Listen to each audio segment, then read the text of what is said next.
The first sign of the rot is the silence. Not the peaceful, meditative silence of a mind at ease, but the hollow, echoing silence of a life unlived. It's the silence that settles in after the screen goes dark, after the last empty calorie has been consumed, after the final, meaningless distraction has faded. In that silence, if you're brave enough to listen, you can hear the sound of your own potential decaying.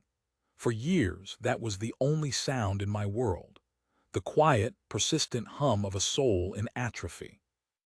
I had become a ghost in my own timeline, a passive observer to the slow-motion collapse of my own aspirations. I was a connoisseur of comfort, a master of the path of least resistance. My life was a monument to modern weakness, a carefully curated collection of easy choices and deferred dreams. But then one night in the sterile glow of 1,000 pixels, I saw something that shattered the comfortable illusion. It was a photograph, a picture of my grandfather taken decades ago. He was a young man, not much older than I was, standing on a half-finished bridge, a steel skeleton against a pale sky. He was thin, wiry, but his eyes held a fire I hadn't seen in years, least of all in my own reflection. He wasn't posing. He was looking at something beyond the frame, a future he was actively, physically, building with his own two hands. There was no irony in his gaze, no detached cynicism. There was only the raw, unyielding force of a man with a purpose. And in that moment, the silence in my life became a deafening roar. The ghost I had become was screaming. It was a scream of rage, of shame, of a desperate primal hunger for something real. The contrast between that man on the bridge and the man staring at the screen was a chasm I could no longer ignore. He had built bridges of steel. I was building a prison of pixels. That night, I didn't just go to sleep. I went to war. It was a declaration made not with a shout, but with a quiet, cold resolve that settled deep in my bones. A war against the pervasive, seductive weakness of the modern world. A war for my own soul. What happens when a disciplined mind declares war on modern weakness?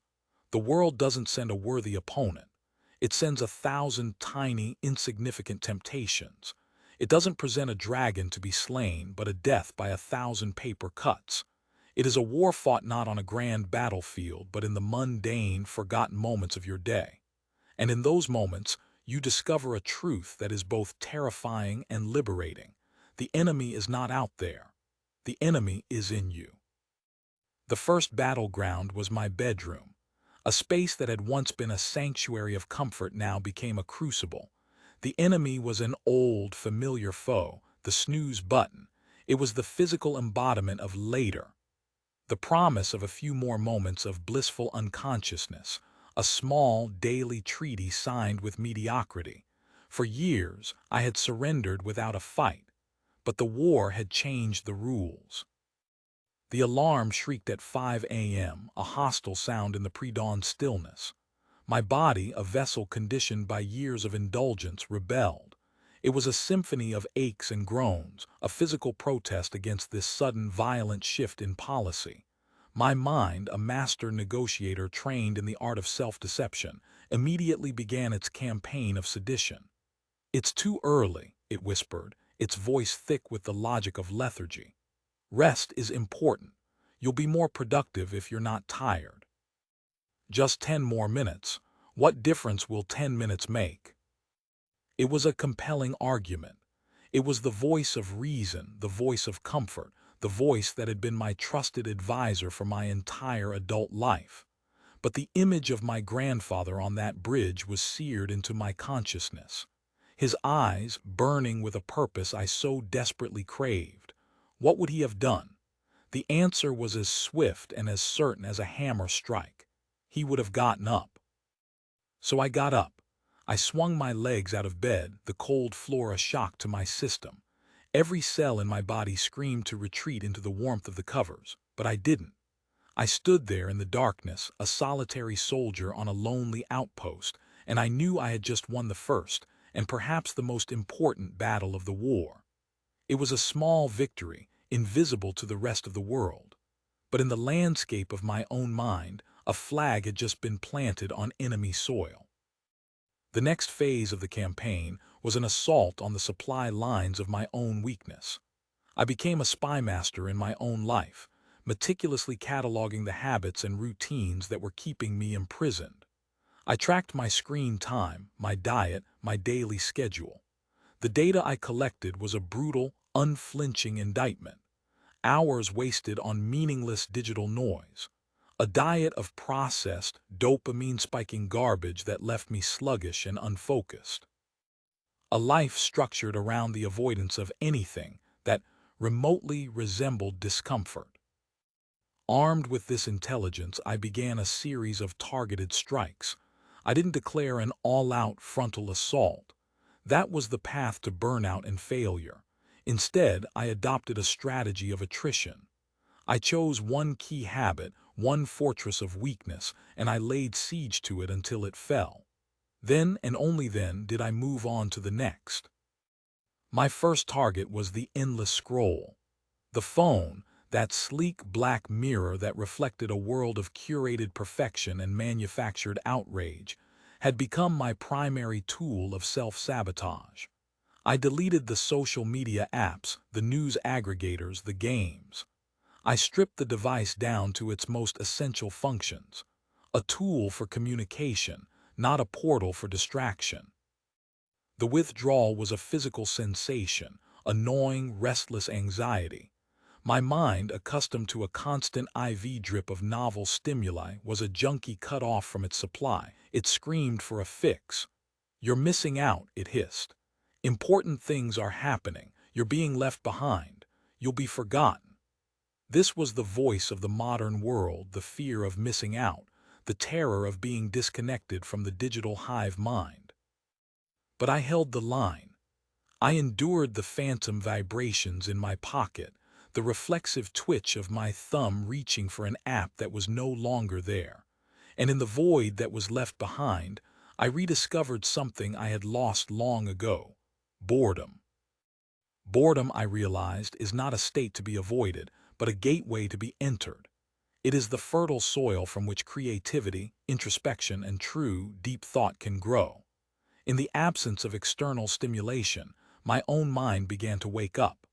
I started to have original thoughts again, to ponder questions that weren't being fed to me by an algorithm. I started to read books again, not just skimming articles, but immersing myself in the deep, complex worlds of literature and philosophy. I found the Stoics, or perhaps they found me. Marcus Aurelius, Seneca, Epictetus. Men who lived in a world of chaos and uncertainty, and yet forged within themselves an unshakable core of tranquility and strength. Their words were a revelation. They taught me that the external world is beyond our control, but our internal response to it is entirely within our power. They taught me that the obstacle is the way, that the challenges and hardships of life are not to be lamented, but to be used as fuel for the fire of our own growth. This ancient wisdom became my new operating system. It was the intellectual framework upon which I began to rebuild my mind. When a wave of anxiety would wash over me, I would remember Seneca's words: "We suffer more often in imagination than in reality." I would observe the feeling, acknowledge its presence, and then let it pass without allowing it to dictate my actions. When I faced a difficult task at work, a task that in my previous life would have sent me scurrying for the nearest distraction, I would remember Marcus Aurelius's advice to himself. The impediment to action advances action. What stands in the way becomes the way. The war was expanding. From the physical act of waking up, it had moved to the digital realm, and now to the very landscape of my own thoughts. I was learning that true discipline was not about white-knuckling my way through life, but about fundamentally re-engineering my relationship with myself and with the world. I was no longer a passive victim of my own impulses and emotions. I was becoming the commander of my own mind. The insurgency of weakness was still present, but it was losing ground. Its propaganda was becoming less effective. Its strongholds were beginning to fall.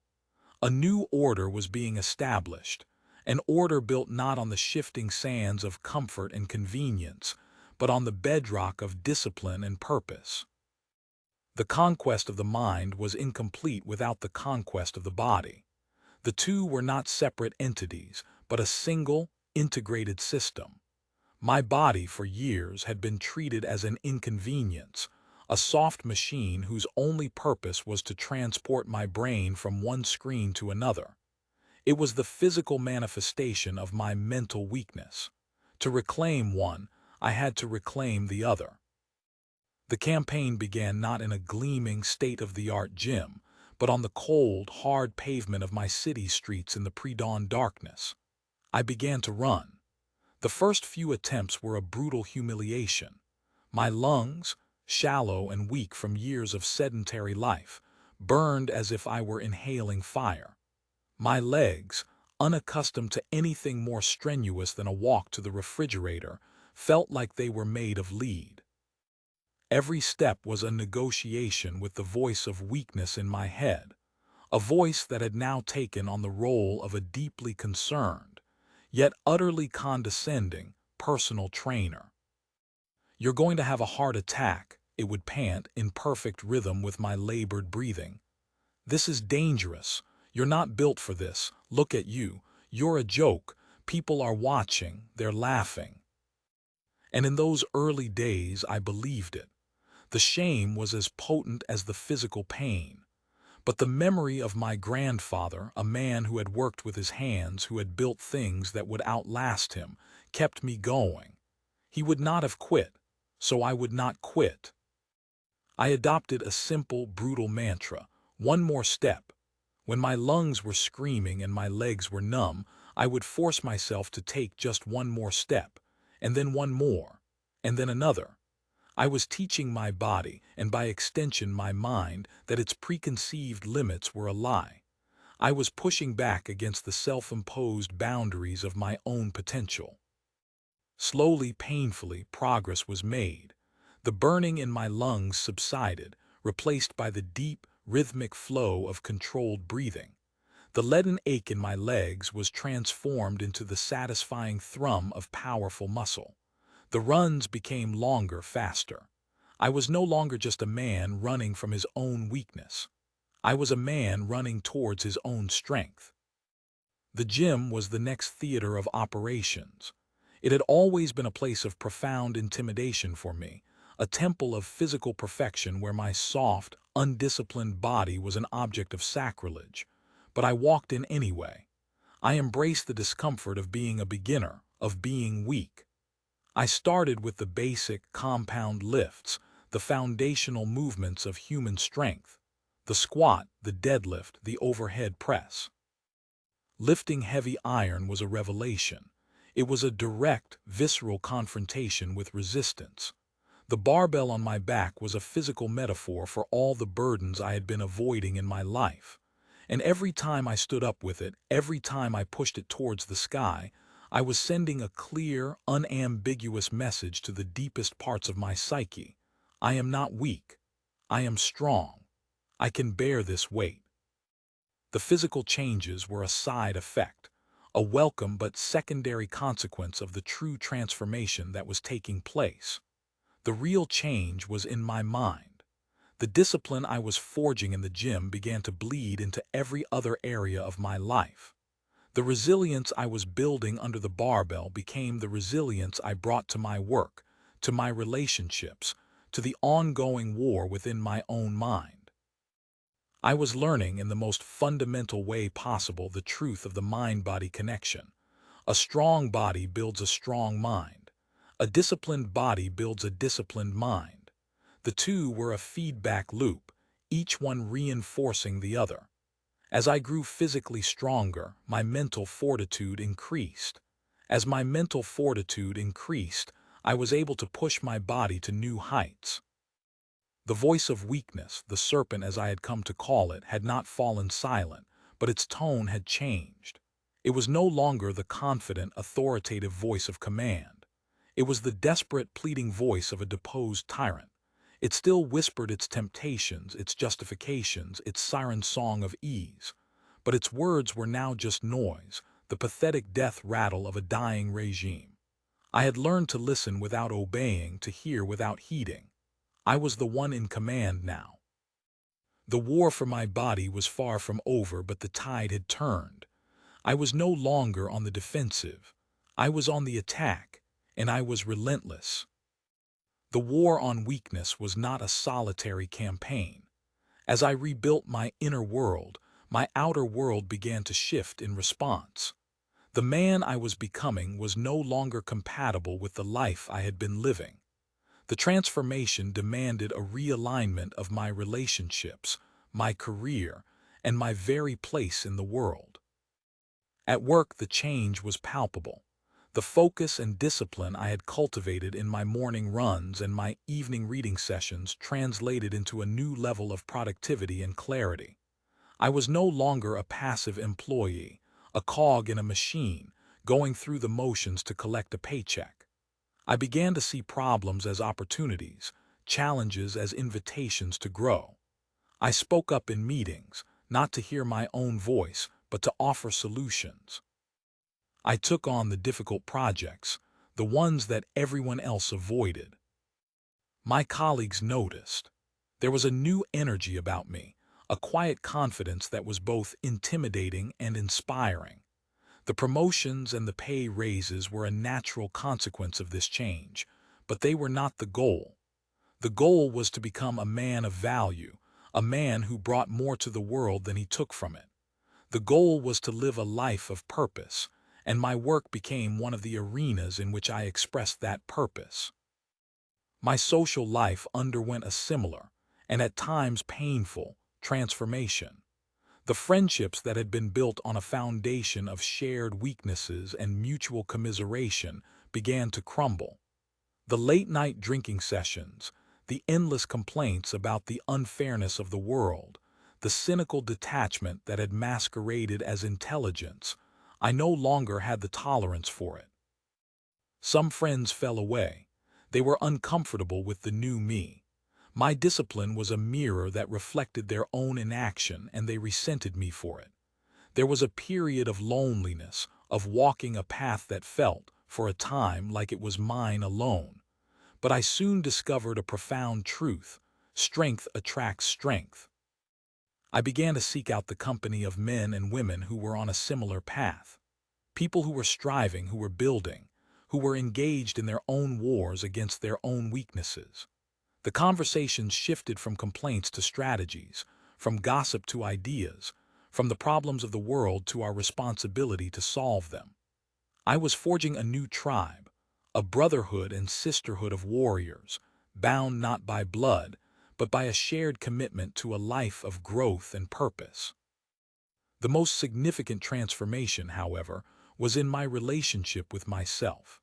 The constant, low-grade hum of anxiety and self-loathing that had been the soundtrack to my life for so long had faded, replaced by a quiet, steady hum of self-respect. I was no longer my own worst enemy. I had become my own greatest ally. I learned to find joy not in the fleeting pleasures of consumption, but in the enduring satisfaction of creation. I started to write, to build, to learn new skills. I was no longer a passive consumer of the world, but an active participant in it. The ghost in the timeline had become a force of nature. The war, I came to understand, is never truly over. The world will always offer its temptations, its distractions, its siren song of the easy path. The serpent will always be there, lurking in the shadows, waiting for a moment of complacency. But I no longer feared it. I was a veteran of this war. I knew the terrain. I knew the enemy's tactics. And I knew with an unshakable certainty that I had the strength to face whatever came my way. I had not become a superhero.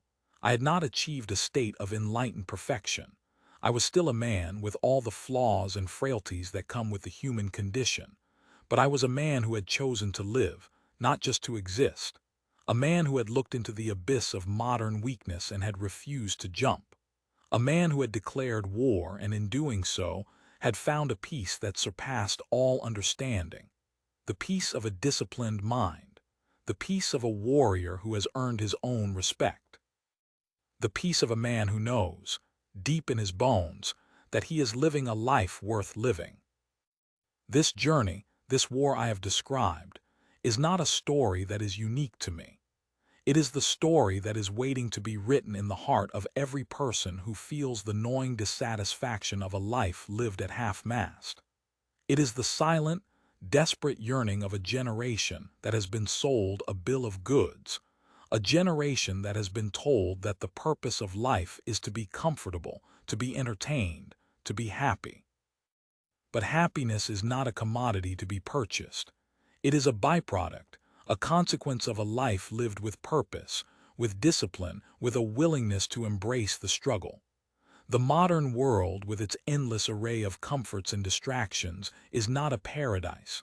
It is a trap, a gilded cage that keeps us soft, weak, and perpetually hungry for something more. The war against modern weakness is the great, unspoken challenge of our time. It is a war that must be fought by each of us, individually, in the quiet battlefields of our own lives. It is a war that is won not with bombs and bullets, but with the conscious, deliberate choices we make every single day. It is the choice to get out of bed when the voice of lethargy whispers for you to stay. It is the choice to eat the food that fuels your body, not the poison that numbs your mind. It is the choice to pick up a book instead of a phone. It is the choice to face your fears instead of running from them. It is the choice to do the hard thing, the right thing, not because it is easy, but because it is hard. Each of these choices is a small victory, a single battle won in the larger war. And with each victory, you become stronger, more resilient, more capable. You are not just changing your habits. You are forging your character.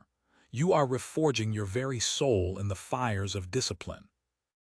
If this story has resonated with you, if you have felt a flicker of recognition in the description of the hollow silence, of the ghost in the timeline, then know this: the war is calling to you. The life you were meant to live is on the other side of the battlefield. The person you were meant to be is waiting for you to enlist. This is your call to arms, your declaration of war. Do not wait for a perfect moment. Do not wait until you feel ready. The moment is now. The readiness is forged in the fight. Share this message with those who need to hear it. But more importantly, share your own story. In the comments below, declare your own war. Name your enemy. Announce your first objective. Let this be a gathering of warriors, a digital muster point for the army of the disciplined. Let us hold each other accountable. Let us inspire each other. Let us remind each other that we are not alone in this fight. The world does not need more critics, more consumers, more commentators. It needs more builders, more creators, more warriors. It needs you. Not the you that you are today, but the you that you could be. The you that is waiting to be unleashed by the power of a disciplined mind. The war starts now. The battlefield is your life. The enemy is your own weakness. And victory is the only acceptable outcome. Go and fight.